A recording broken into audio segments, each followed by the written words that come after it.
Renungan Kefas. Kebenaran-kebenaran yang dipulihkan oleh ministry Saudara Witnessly.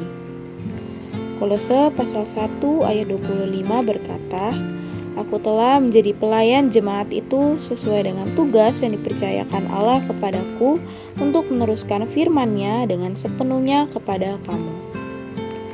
Firman Allah adalah wahyu ilahi yang belum lengkap sebelum perjanjian baru ditulis.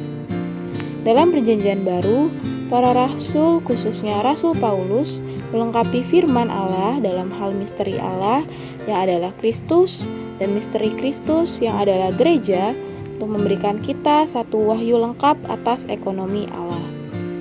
Berdiri di atas bahu kaum beriman sebelum mereka, Saudara Watchmeni dan Saudara Witnessly telah melayani hampir 1 abad untuk membukakan dengan penuh kepada anak-anak Allah apa yang telah dilengkapi oleh para rasul. Beberapa kebenaran ilahi yang terus maju yang dilihat oleh Saudara Lee. Yang pertama, nampak perihal menikmati Tuhan melalui makan dan minum Dia, menyeru nama Tuhan, doa baca firman, tutur sabda universal. Yang kedua, roh yang diperkuat 7 ganda, Kristus berlawanan dengan religi, gereja sebagai manusia baru, Kristus adalah persona atau pribadi gereja, melenyapkan peraturan, tubuh Kristus.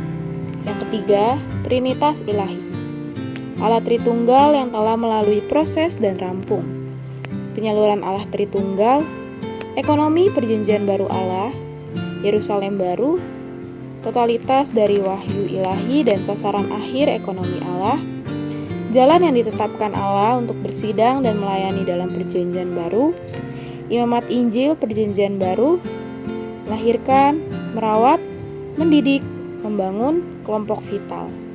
Yang keempat, Allah menjadi manusia agar manusia bisa menjadi Allah dalam hayat dan sifat, tetapi bukan dalam kealahan. Aspek yuridis dan organik dari keselamatan Allah yang lengkap, ministry penuh Kristus dalam 3 tahap, alam ilahi dan mistikal dari roh yang telah melalui proses, dan Kristus yang pneumatik. Perbauran mendatangkan realitas tubuh Kristus, gereja-gereja lokal adalah prosedur ekonomi Allah, dan tubuh Kristus adalah sasaran. Mengalami keselamatan organik Allah sama dengan meraja dalam hayat Kristus. Yerusalem baru adalah inkorporasi universal dari persatuan dan perbauran keilahian dan keinsanian. Terang hari ini, yang pertama, mempersembahkan diri untuk menerima dan membaca firman Allah yang terwujud dalam Alkitab. Yang kedua, terbuka terhadap setiap wahyu kebenaran yang terbuka terhadap kita melalui wahyu dan yang dibukakan oleh Saudara Witnessly.